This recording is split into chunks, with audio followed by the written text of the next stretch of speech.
Aristotle's Metaphysics, the most dangerous book in the world.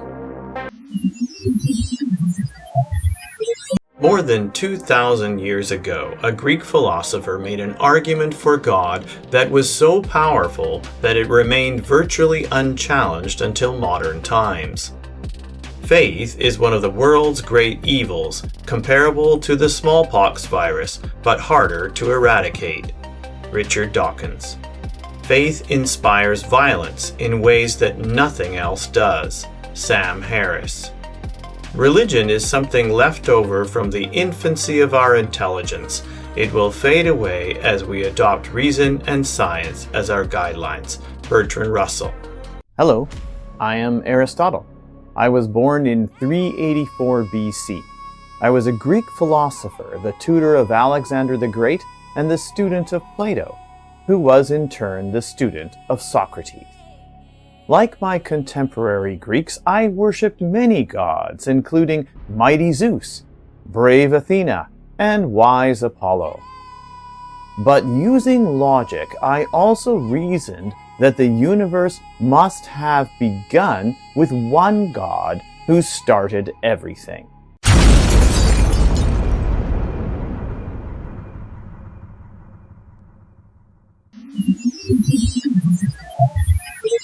Everything has a beginning, and everything, plant,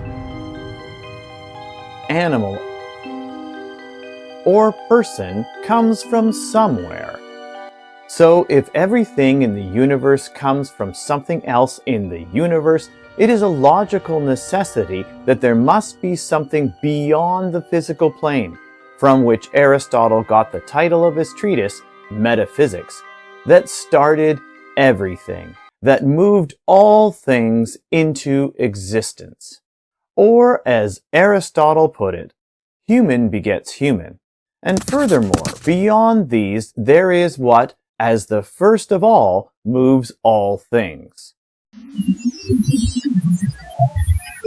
So, what is the first cause, or prime mover of the universe? Before Aristotle's time, the ancient Greek philosopher Thales started this argument by declaring that water was the first substance because the earth rests on water. However, Anaximenes and Diogenes said that air preceded water. Hippasus of Metapontium suggested fire, as did Heraclitus of Ephesus.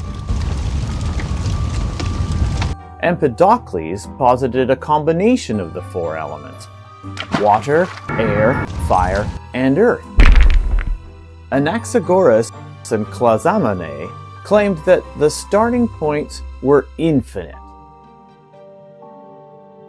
But none of these suggestions were sufficient to explain why one thing becomes something else.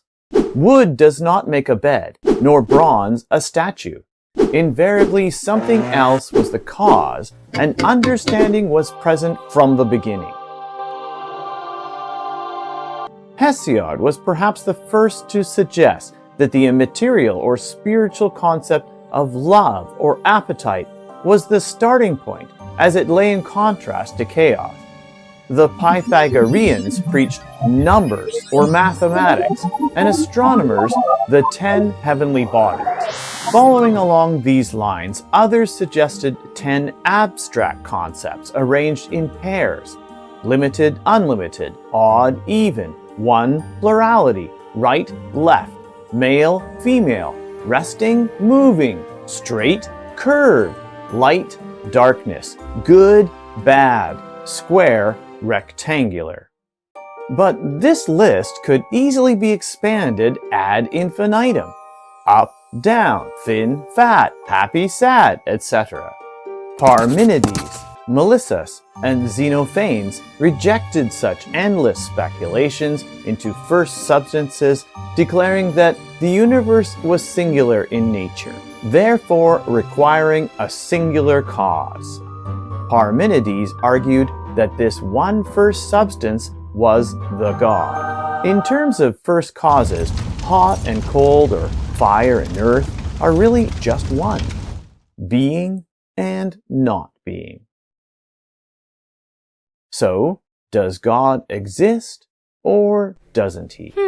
If there is no first cause, there is no cause at all.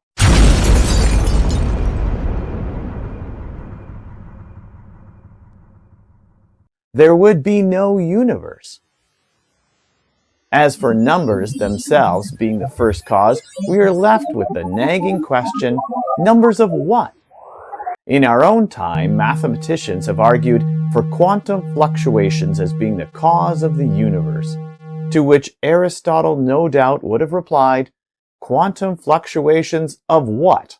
The most famous Greek philosopher, Socrates, dealt primarily with moral issues, while Plato, his student and Aristotle's teacher, attributed first causes to ideas or forms existing in an eternal realm.